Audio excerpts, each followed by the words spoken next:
Vikings talk. It's Purple Daily on Score North and ScoreNorth.com. All right, but what we learned today is regardless of circumstance, the Minnesota Vikings push onward. In addition to everybody getting one in here, he deserves to keep the actual one he played with, Josh Dobbs.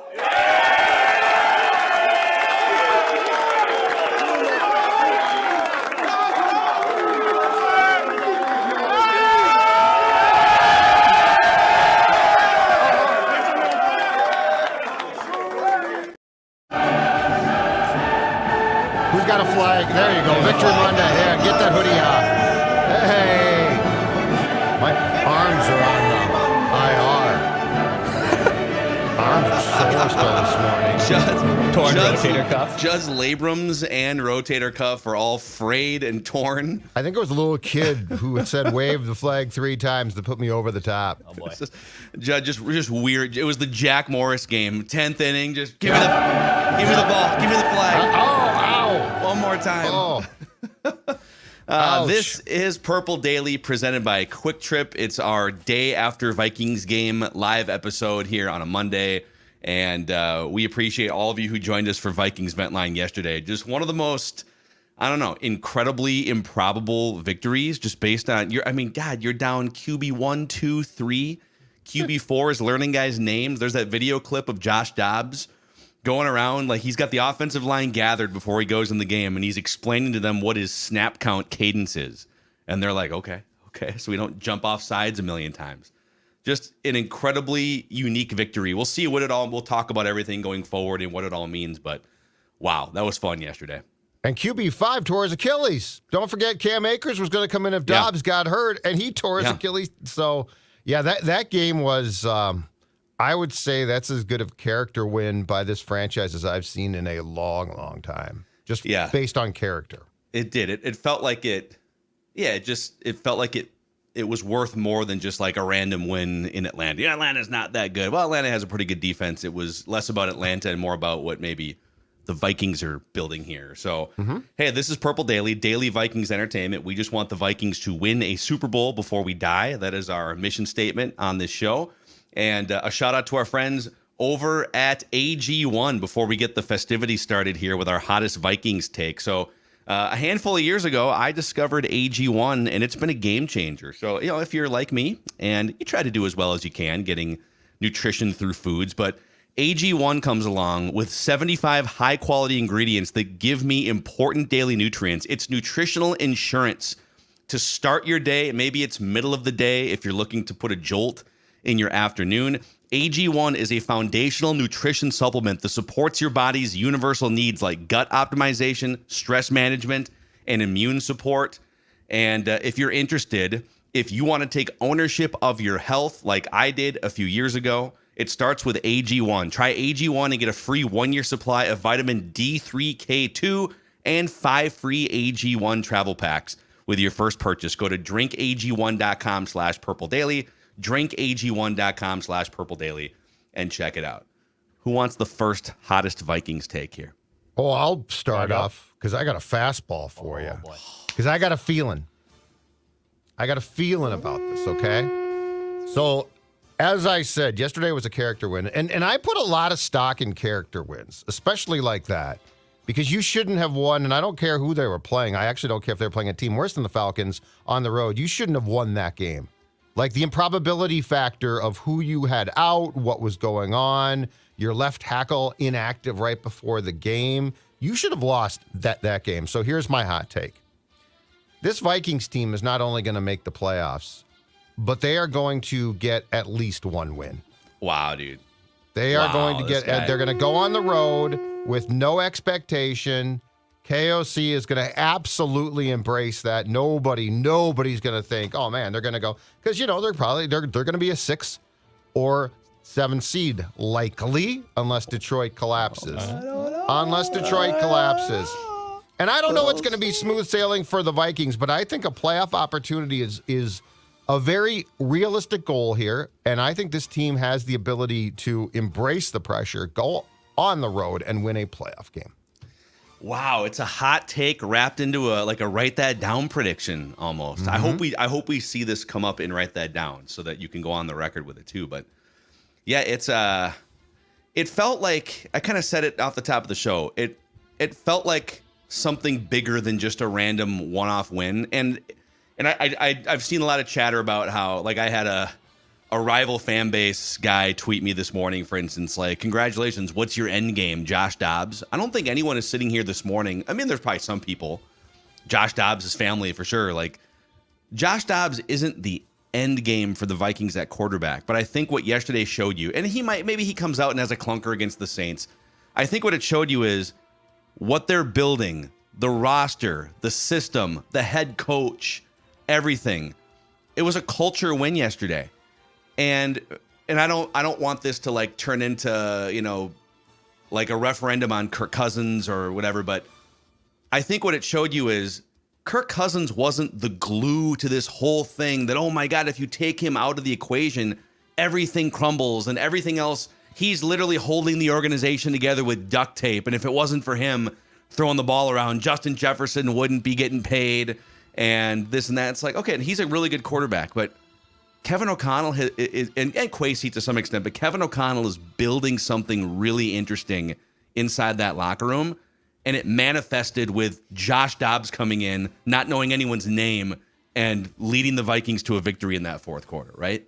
We're also too hung up on Dobbs and Hall. Hall got off to a good start. If Hall does not get hurt, he got off to a really good start. Yeah. And we don't know how that story ends because it came to an end, I believe, after 11 plays. But for as much as we're hung up on the quarterbacks themselves, here's what we're missing.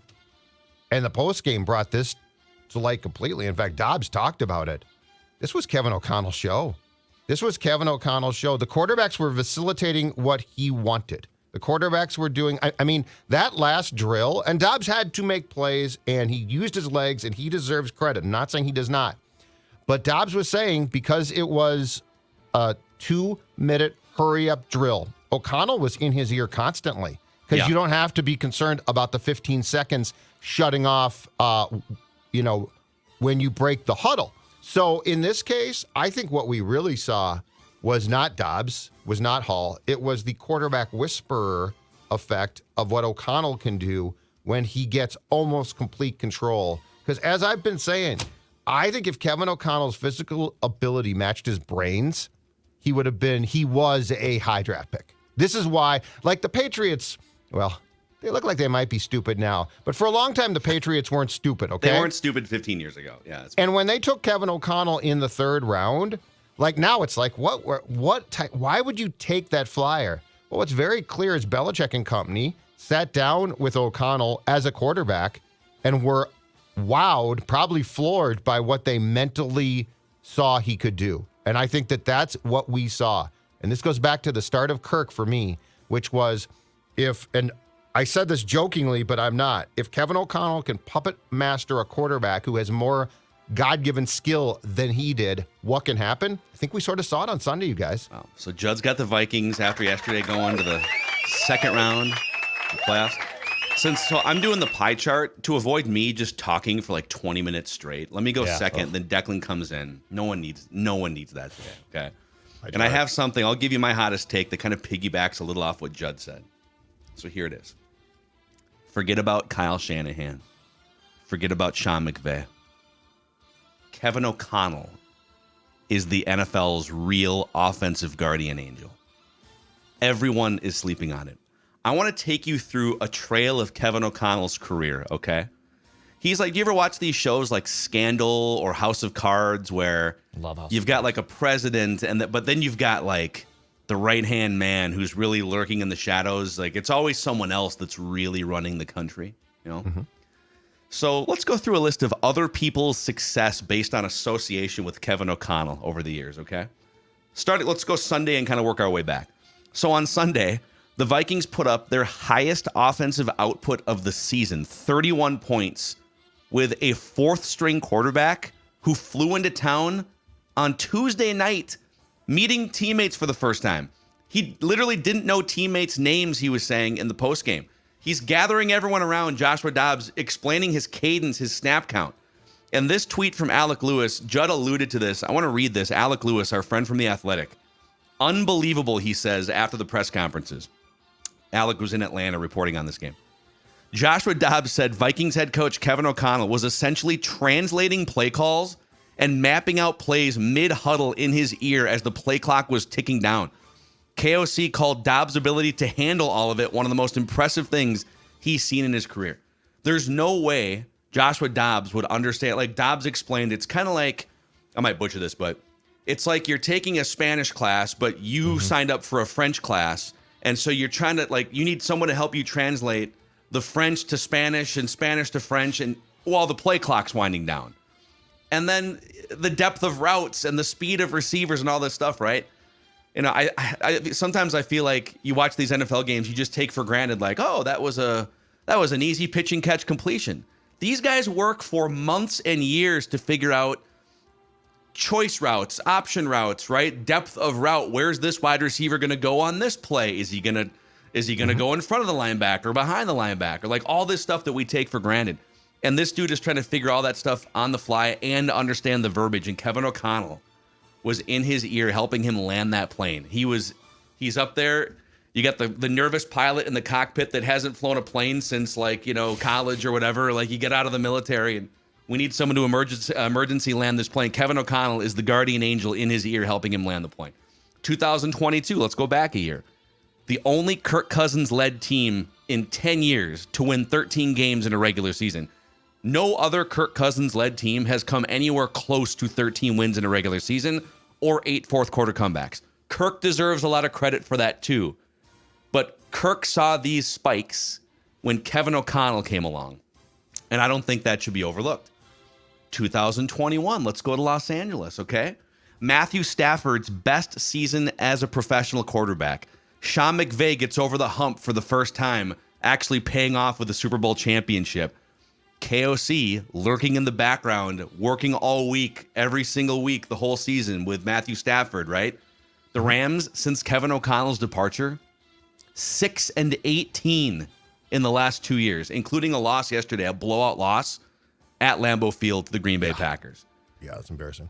2015, his first year as an NFL quarterbacks coach, Josh McCown puts up career highs or near career highs in about 5 different categories.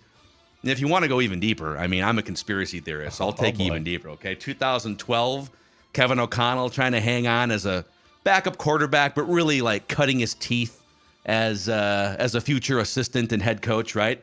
Is it a coincidence that the Chargers brought Kevin O'Connell in as a backup quarterback?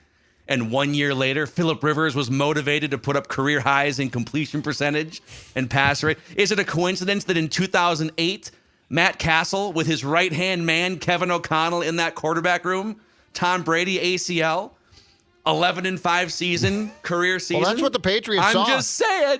Well, the Patriots got fooled because they thought that if the physical ability could match the smarts, that they might have a legitimate NFL QB, and unfortunately it didn't.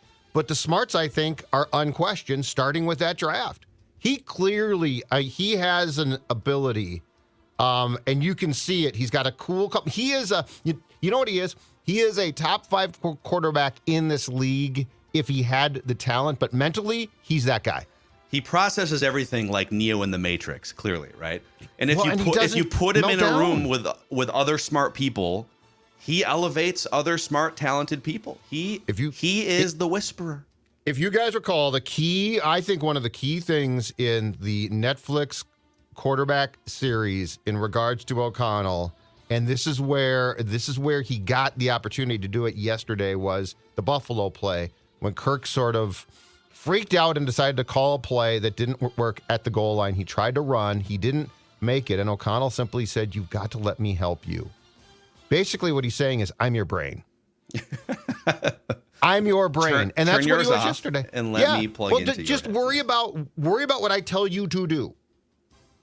You do want some free thinking as well, which is, I think, what was interesting yesterday. It's like, okay, Joshua Dobbs is like, I'm just going to actually run this one for 23 yards and a touchdown because I'm able to.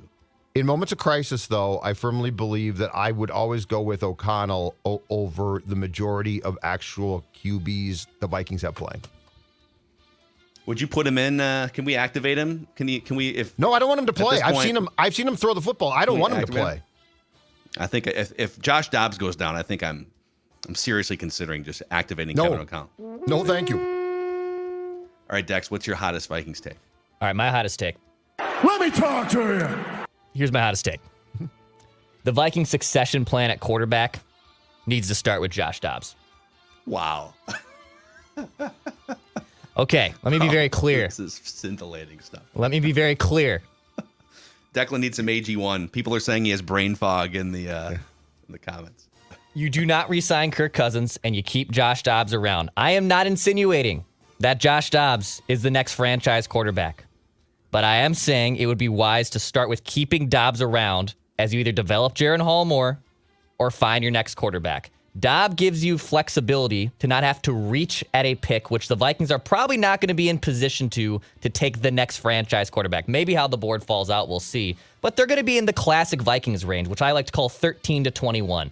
All right, they're going to be in that range where the top quarterbacks are off the board, and you don't have to reach for one a la Christian Ponder. You don't want to have to do that. Dobbs is a veteran. He's not just smarter than everyone on the football field. The dude is smarter than most any human being that's around the planet, okay? He's very intelligent, yes. He's an incredibly intelligent human being. He has the legs to extend plays. He has infrastructure around him where he's not asked to be the man.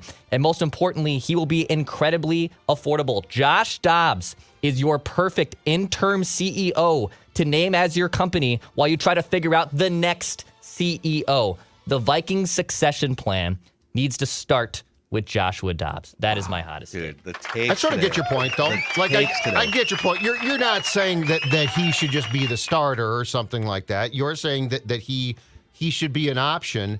But here, young Declan, let Sports Dad help you on one thing, because this is a thing, and it's not just you. This is the thing, Vikings Nation, Purple Daily followers, group. We need to change our thinking here, okay? We cannot be consistently afraid of the past in the present. And by that, I mean the Christian Ponder mistake. Okay, yep. Rick Spielman couldn't draft a quarterback for the most part to save his life. And we know that. And it sucked. I'm not saying it didn't. So purge your anger there. You're right to be mad about that. But, and I was going back and forth on X last night with someone about this. I think Kevin O'Connell has earned our trust to get this right. Before we assume that, oh my God, he took a quarterback first round. And I'm not talking Jaren Hall, who's a flyer guy, okay? That's a fifth round guy. That's a flyer. But I'm talking about if and when, and they will at some point in time, take a quarterback in the first round. Can we please not assume it's going to be a bust? Can we please not invoke Christian Ponder's name 30 seconds after said pick?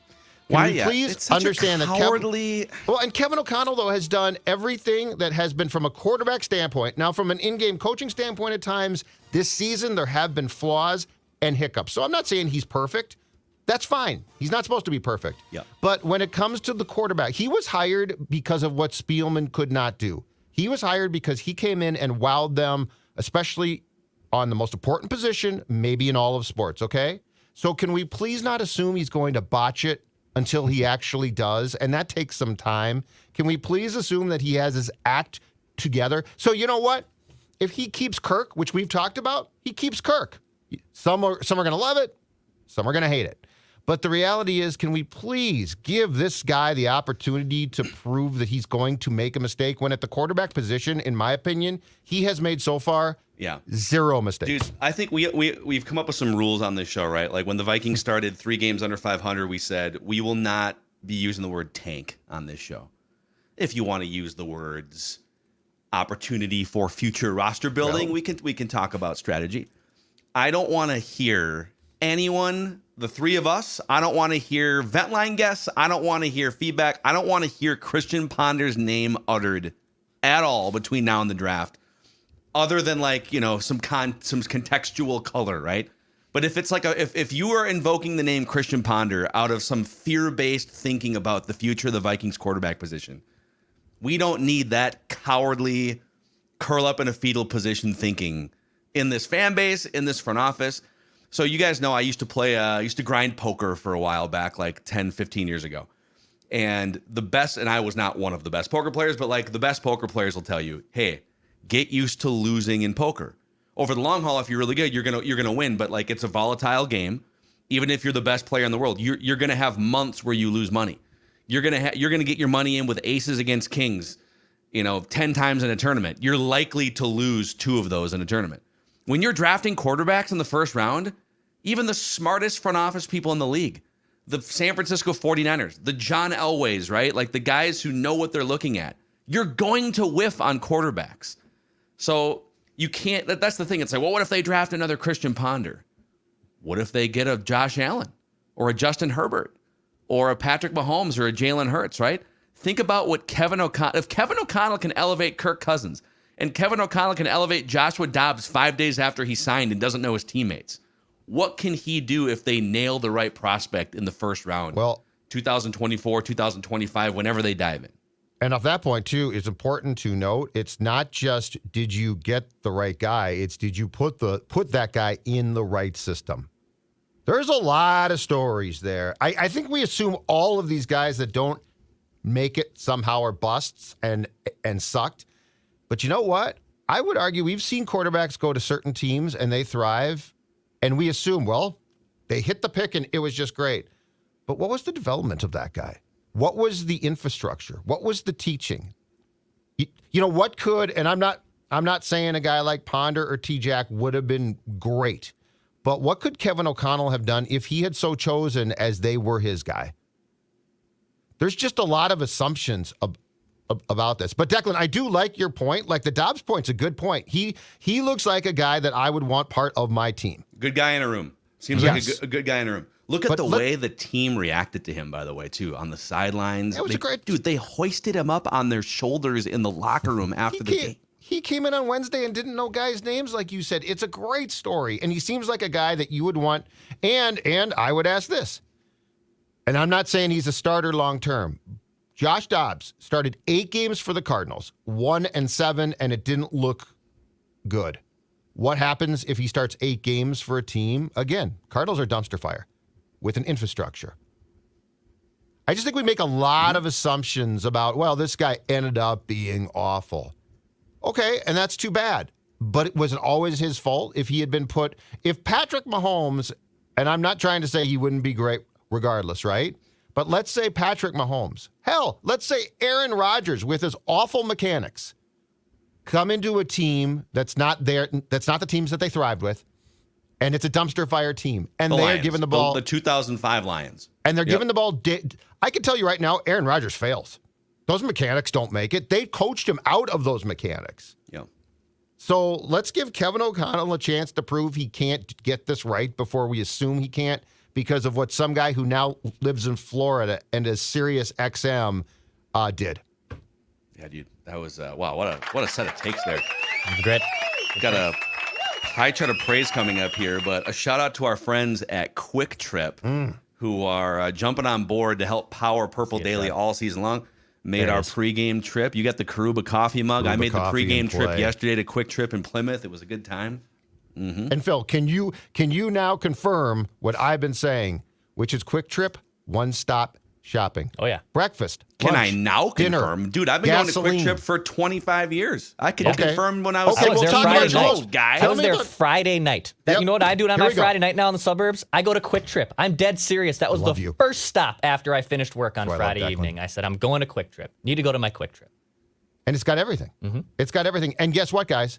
It also has a chance to make you a winner. And it's this simple. Let's talk about the Gatorade Border Battle Sweepstakes. Purchase any Gatorade product with quick rewards to be automatically entered. Chance to win 2 group cabin suite tickets to the New Year's Eve game between the Vikings and Packers, becoming more attractive, right? Prize pack includes a one-night standard hotel accommodations. That's going to be fun. And a Quick Trip gift card. No purchase necessary. See quicktrip.com/sweepstakes for full details. That's quicktrip.com/sweepstakes for full details. Quick Trip.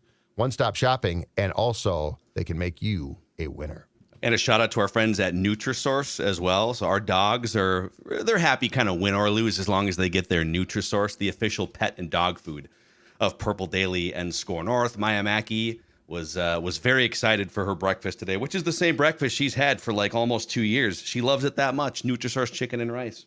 Stella also absolutely loves it, but she sends me to Chuck and Don's, which of course carries all of the Nutrisource product. And she says, you know what, Pop, you get me some different things. You mix it up, and I do, but it's always Nutrisource, and she loves that. And I'm guessing the Vinster there, waiting patiently for his Nutrisource. Crossed paws, just I love the waiting. You know, he's actually been doing this new thing. We noticed it at breakfast yesterday. He starts to drool a little bit more. He's starting to drool when he starts to salivate and he sees a treat, and we're like, oh, is your teeth? His teeth are fine. They're okay. He's just salivating at the thought of Nutrisource treats. Yeah, dude. We all do, quite frankly. I've thought about getting a scoop myself, seeing how much Maya loves it. NutrisourcePetFoods.com to find a And they're Nutrisource healthy. retailer near you. Also, I just got a note from Ross Brendel that the I Will Ride with This Group Purple Daily shirts, 15% off today at scorenorth.com/shop with the code RIDE. So nice. I Will Ride with This Group, Purple Daily shirts, 15% off with the promo code RIDE. It is pie chart time here, gentlemen. The Rock knows how you feel about pie. A little pie chart of praise off a 31-28 victory over the Falcons on the road yesterday. And I have 6 slices to divvy up here. 6 slices. Standard. Seems very standard. All right. Let's start with 5% to the combination of Jordan Addison, TJ Hockenson, and Brandon Powell specifically. Those 3 pass catchers all had at various times huge catches or huge plays. I mean, Brandon Powell with the touchdown catch right on the goal line that put the Vikings out front. Jordan Addison with the incredible acrobatic toe-dragging catch on the sideline to keep a drive going. And then Hockenson had like 10 catches, but the one where he catches a pass like 8 or 9 yards down the field on the left side by the sidelines, and then he just sort of trucks and tackle breaks his way for another 10 or 12 yards. Plays like that, man. Like, all right, guys, we're rolling with, at the time we thought it was a 5th-round rookie out of BYU, and then if not, it's a guy that doesn't know your names yet, so you're going to have to make some plays today. And Jordan Addison, TJ Hockenson, and Brandon Powell can all share a nice 5% chunk of pie. How about the upgrade, just as far as consistency, from a year ago, the flyer that they took on Rager to Brandon Powell? Yeah, Powell's been everything that they wanted Rager to be, right? Yeah, and I mean, but, you know, Jalen ran some wrong routes, dropped some big passes. Powell is not flashy. But yeah, I feel like I feel like aside from the fumble in Philadelphia on the punt return, he makes the play. He does. He seems, whether it's jet sweeps or whether it's just sitting down in his zone on a 3rd down play or returning punts, he just seems like a reliable tool to have in your offensive toolkit. 5% to Jaren Hall. Let's not forget about Jaren Hall, man. He came in.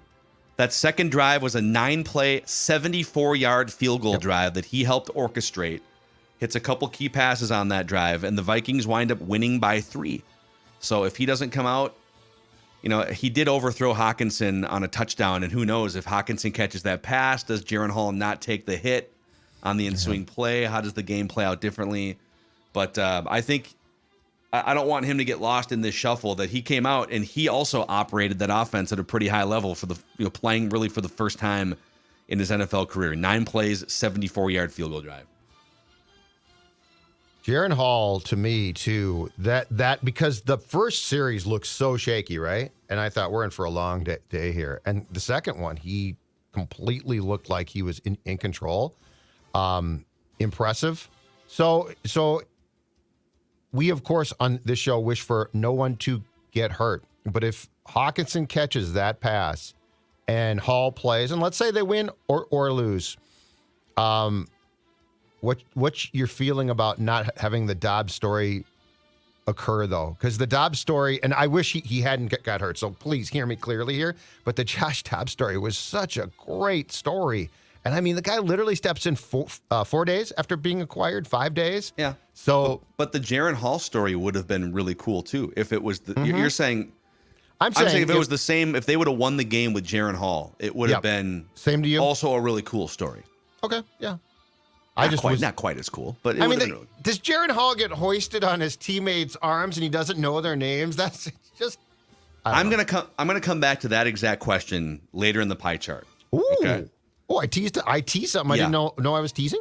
Because I think yesterday shattered some people's realities as to what this team is about. And we'll get there later in the pie chart. Okay, all right. I'm not pushing you. Mm-hmm. Another slice, another 5% to former Vikings quarterback Taylor Heineke for just doing some Taylor Heineke things. Oh, God.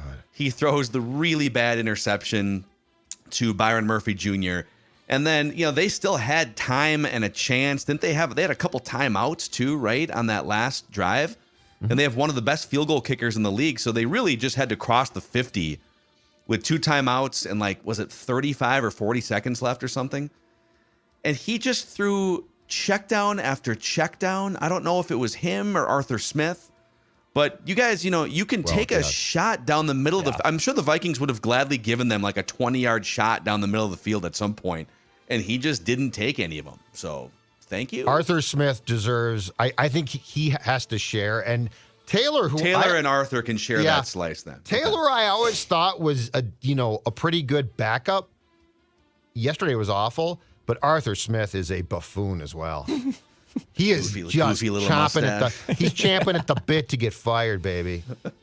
So we'll give kind of a combo slice there to Taylor. It'll be one slice, one fork. They can just share it or whatever, however they want to do it. Okay. All right, fourth slice here. We're going 10% to the Vikings defense. So you kind of floated this yesterday on Ventline. I agree after digging back through this game here. So the Vikings defense to hold Atlanta to a field goal after the second quarter fumble by Dobbs. That drive started just outside the red zone. All right, defense, sudden change. Come on in here. Yep. Hold them to a field goal. And then in the third quarter, early third, another fumble. Atlanta gets the ball at the 30-yard line. And boom, they wind up holding them to a field goal. And then forcing 2 turnovers in the third quarter, including the Byron Murphy Jr. interception. Is Declan okay? My camera's just going blurry in and out. I'm just trying to get it to focus. Keep going. You're fine. Okay. No, you're fine. I just think them putting a stop to potential touchdowns that could have maybe ended the game early. It kept the Vikings in it, kept them down by 1 score, and gave them a chance at the end. And to go back to this being a character win and culture win, what I loved was KOC's story, which is the defense played absolutely outstanding. And then at the end, give up the long drive, right? And they get hammered in the run game. Yeah. And they were gassed. But the story I loved was, so the defense all day picked up the offense. But after that Falcons touchdown, as the defense, dog tired, coming off the field, shoulders slumped, the offense ran on and said, we got your back this time. We've got you this time. Complimentary football at its purest form, boys. Complimentary football. At its purest form, which is you lifted us up all day, we owe you. And then they delivered. It's a beautiful thing. Getting complimentary football, man. Getting chills yet? Hair on your arm standing up yet?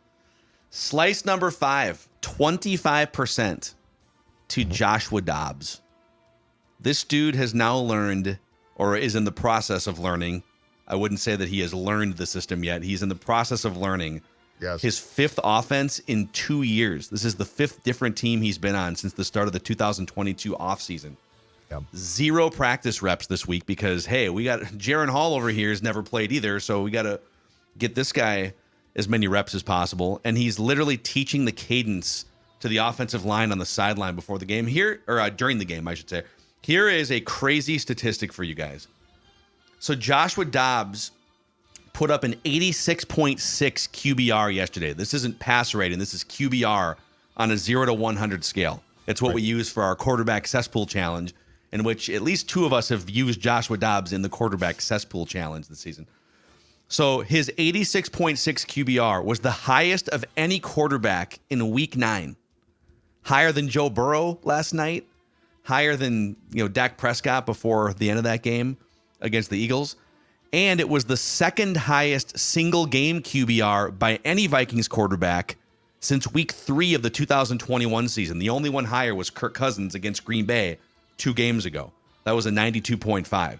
Now, obviously, Joshua Dobbs had a couple really bad plays where he turned the ball over, but he made so many huge, high leverage. So QBR takes into context, if it's 4th and 7 and the game's on the line and you don't convert, but you do convert, That's worth a lot more than like just a standard, 1st and 10 first down throw. And how many times did he, with his legs, with his arm, bring the Vikings back from the football dead in that game yesterday? Just all of the high leverage winning plays that he made. That's what had him as the highest graded quarterback according to ESPN's QBR in the league yesterday. Yeah, 4th down play was incredible. Mm-hmm. And that was, and dare I say, and this is not just a Kirk thing, dare I say there's a lot of Vikings QBs in recent vintage that don't have the ability to take off and run like that. And yeah, I mean, it was fun to watch. It was fun. It's why I don't, it's why this is not the type of game where, the fixation is, well, it was Atlanta and they suck. And if you play a good team, okay, but you were still down to your basically 4th QB. You're down a bunch of guys. Several guys, not just Dobbs, stepped up and made huge plays. A defense that we incessantly bitched about a year ago because they deserved it, now makes a ton of plays, partially because of the confusion caused.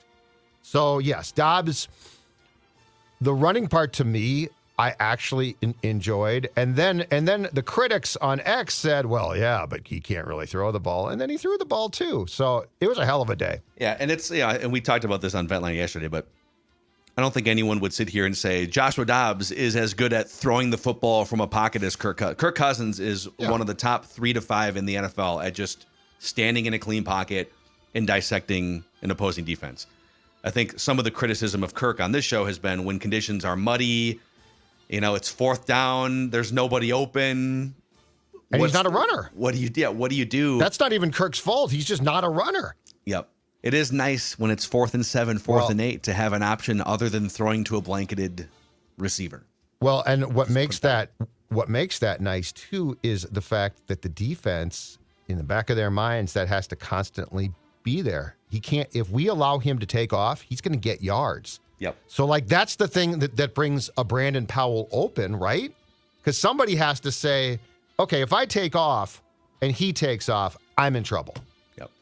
And again, Joshua Dobbs is a backup. He's an NFL backup. Maybe at this point he might have played himself into like one of those roles. There's always 4 or 5 guys in the league at any given time where it's like they're a backup, but they're being used as a placeholder starter. He might have played himself into that role.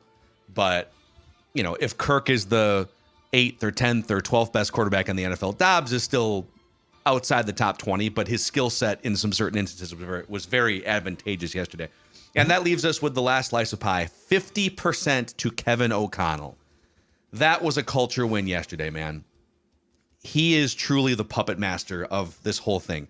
And of course, individual players, Justin Jefferson, Kirk Cousins, the last couple of years deserve credit for their performances and buying into what Kevin O'Connell is preaching. But KOC elevated Kirk Cousins last year and a bad defense to 13 wins.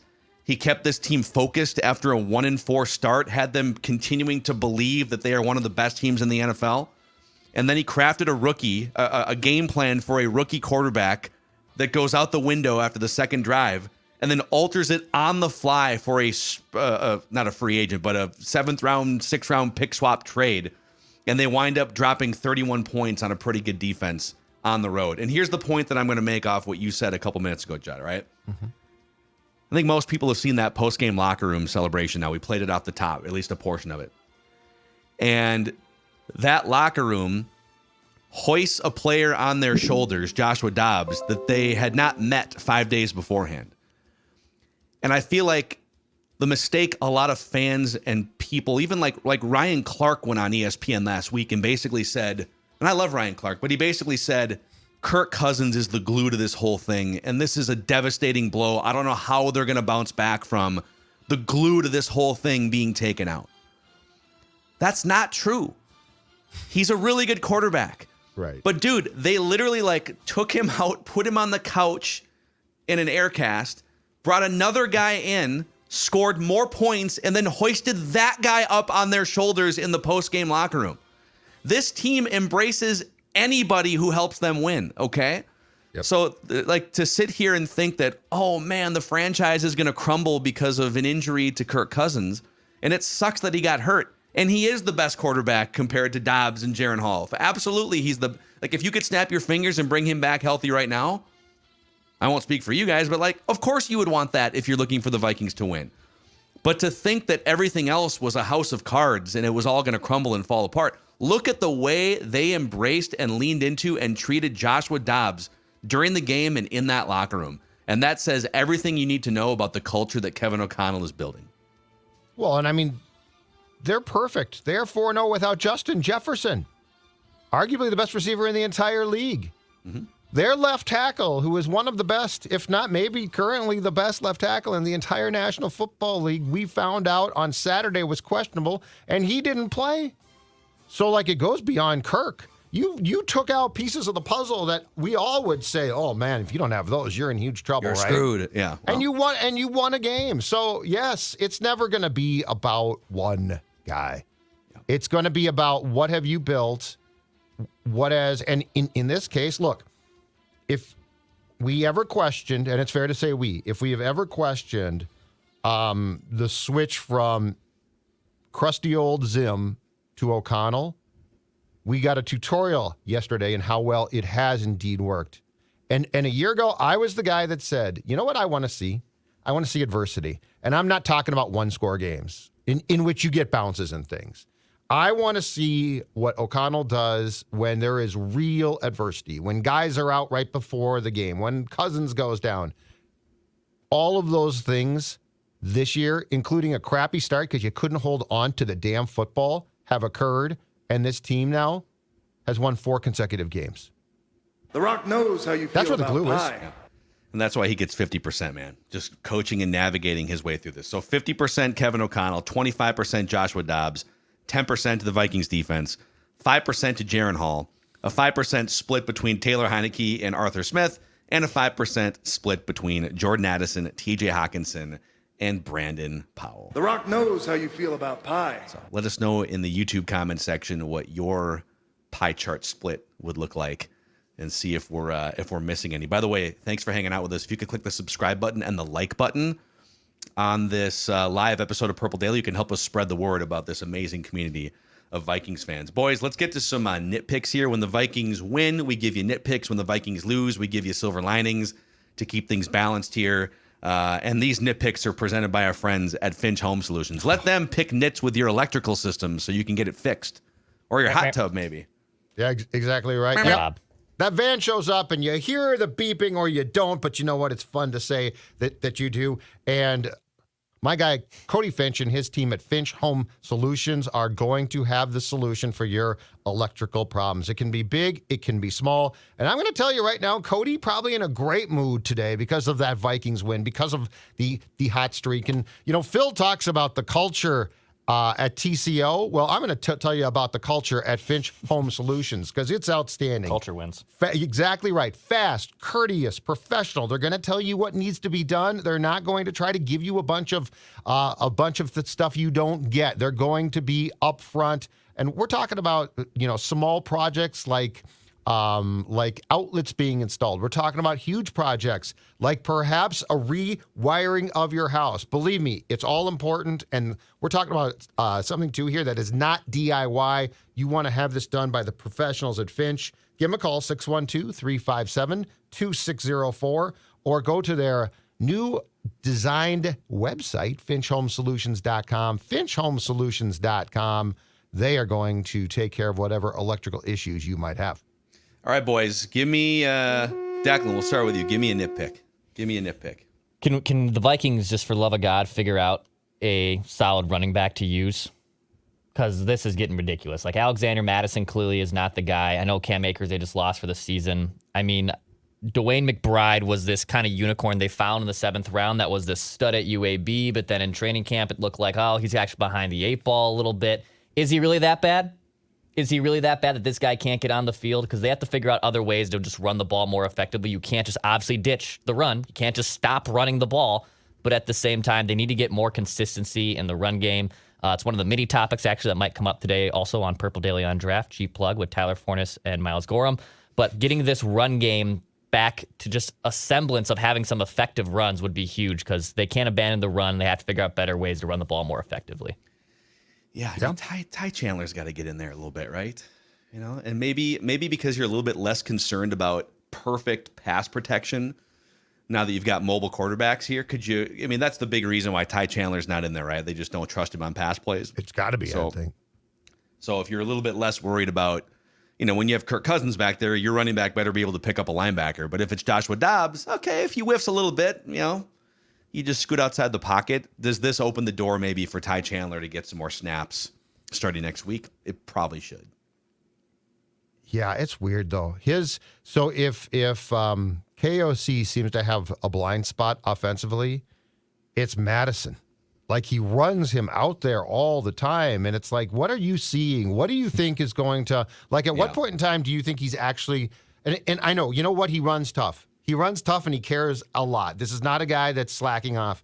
But what are you seeing that makes you think he's actually going to have a great rushing game? It's a very weird thing. He puts him out there. He starts him yesterday, and, he goes headlong into the middle of the line of scrimmage, as I recall, and he gets nothing, and it's frustrating to watch. He's really averaging a career low 3.6 yards per attempt this season. Yeah, I'm with Declan on this. Carries, so. I'm with Declan on this. Mine is this. Despite the fact he was a hero on Sunday, I think one of the main conversations, and my guess is Jaren Hall is not going to be cleared to play Sunday. Like, that concussion, they got him out immediately. It didn't look like a small, he didn't just bump his head. He got hit in the helmet and then was tackled, and his head spiked off the ground. And he needs reps. If he's not practicing on Wednesday, Thursday, and I'm guessing he's just not going to be an option. So Josh Dobbs is. And my nitpick is this. Josh, you were great. You were fantastic. Buddy, we got to talk about ball security. Because that will, against a better team, that's the type of thing that will bite you in the rear end. And the defense did a great job. And held the Falcons on the Vikings turnovers to a total of 6 points. But if you're playing a better team, you can't count on that. When in doubt, make the smart play, eat the football. Okay, you get sacked, or you take off and run. But ball security, I don't want to see this team go back to where they were previously. And the biggest complaint I think about the entire year, the run game's up there certainly, but I think the biggest complaint, and I think the thing that cost them games early, was the fact they couldn't hold on to the damn football. I don't want to see them go back to that now. Yeah. What's kind of crazy is you look at their schedule too. I don't know if 9 wins gets you in, but 9 wins gets you right on the doorstep, especially as you're racking up these conference wins.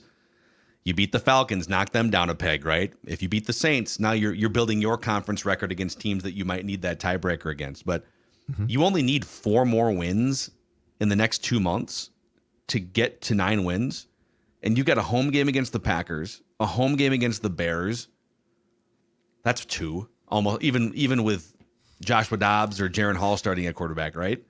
So can you find 2 more wins if your goal again is to get to the playoffs, be a wild card team? Can you find 2 more wins home against the Saints, at a mediocre Denver team, at a Raiders team that I guess they showed some life yesterday?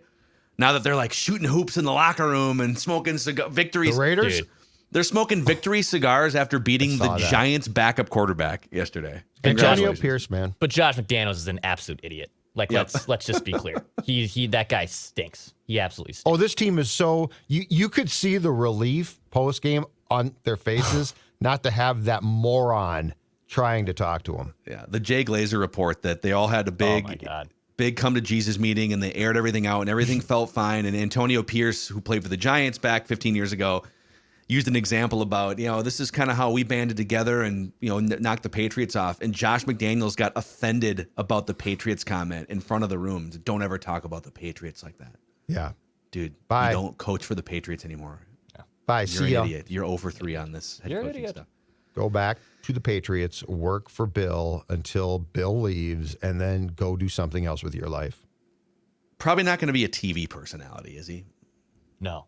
He's going to wind up. He'll kind of fall down the coaching ranks. And definitely.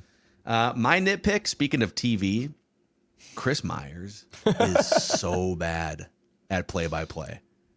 He's in his 18th year, dude. He's right? Awful. And I hate to clown on, a media brethren here, but the first drive of the game, it's like, dude, can you see? There's plays where the Vikings are getting tackled 6 yards short of a first down. And he's close to the first down. It's like there's a ventriloquist I did hear puppeting a that. play-by-play guy, and it's like Chris Myers. Oh, welcome, and people kind of clown Mark Schlereth for being football. Mark Schlereth doesn't have a chance with Chris Myers setting him up for 3 hours. So I don't know. All game long, he was confused. He didn't know who was calling timeouts. He didn't know like if guys were 5 yards away from a first down. It was bad. Yeah. We need more Kenny Albert is what I'm. Kenny Albert. Kenny Albert is, Falcons you know and what? Vikings. You know what? He's a play-by-play guy. Myers isn't. I don't understand why he does it. Yeah. I don't get it. It's the weirdest so thing. bad. I don't know if he's just under contract and he works for cheap or what. It is the weirdest. I mean, He's got some weird He's a ventures too. studio guy. Like he literally hosts the studio version from the Westminster Kennel Club dog show. And he does Fox Sports The Home Game. Like he's kind of like, like to Judd's point, he's not really a play-by-play guy. He's a studio guy. the Sports Center guy from way back when. Talented people. Like put Corey Provis in that slot. There's like talented actual people that could hold that down. Did Schlereth not realize that Dobbs had been starting for the Cardinals? He kept talking about how Yeah, there quarterbacks was- like Dobbs don't get snaps, blah, blah. And look, I mean, if you're talking about the started 8 Vikings, games. that's fine. But he was talking about how Dobbs was, it sounded like he just thought that he hadn't been playing. It's possible anybody. he has no idea. Yeah, there was not a lot of prep, I feel like, or at You know least what? not of information retained. Schlereth is going into the Broadcasting Hall of Fame compared to Vilma, though. Jonathan Vilma was easily the worst analyst I've heard this season. How do they on a wind up Vikings with? game. I mean, there's guys that would love to have those positions, I'm sure, and would be great. But I get that someone like Jonathan Vilma, because he won a Super Bowl, is more. Well, he's a household name almost entirely because of Bountygate. Yeah. So that's a little questionable. But You talk about no prep. Oh, my God. boy, yeah. Welcome in. It's Kenny Albert and Jonathan Vilma, who just woke up and hasn't prepped at all for this game today. Kenny just We're rams live right on through, Fox. though. Like, no matter what Vilma says, he just keeps going. But Vilma will crack some jokes, and Kenny Albert is like, "No, man, we are Nope. I heard that joke. I will laugh later after we're done with this professional football broadcast on Fox from saw Lambeau Field." I saw a picture of Kenny, I think it was Friday night in Milwaukee on MSG doing the Knicks game. Like, he's never home. And the shot just wide of the net. And I think he's married. I don't know when does anyone see Kenny? He just lives in a Marriott, in like 6 different Marriotts the entire week. He doesn't pay rent anywhere else. He just lives in a hotel. like that Clooney film. Up in the air? Yeah, in the it's air. like that. He's up in He's the just air. never home. Yep. It's a great movie, by the way. It is a great Anna film. really Kendrick. Yeah, great it's movie. sad, but It's really sad. good. It's a really good movie, though, yeah. yeah, Georgie. Well, it's safe to say the Vikings quarterback situation is not up in the air for the Saints game, if you know what I'm saying. Huh? No? God. Okay. All right, All right, that's a let's wrap go. here on Purple Daily, There's presented our by Kenny Albert. Quick Trip. We'll have, it sounds like we're a green light for the Booney Trenches film breakdown today, too. So we'll have that. We'll have Purple Daily on draft, Before I Die. Vikings are 5-4. They haven't lost in a month, and the train keeps rolling. Thank you guys for hanging out with us today. Please click that like button and the subscribe button on the Purple Daily YouTube channel, and we'll see you later today.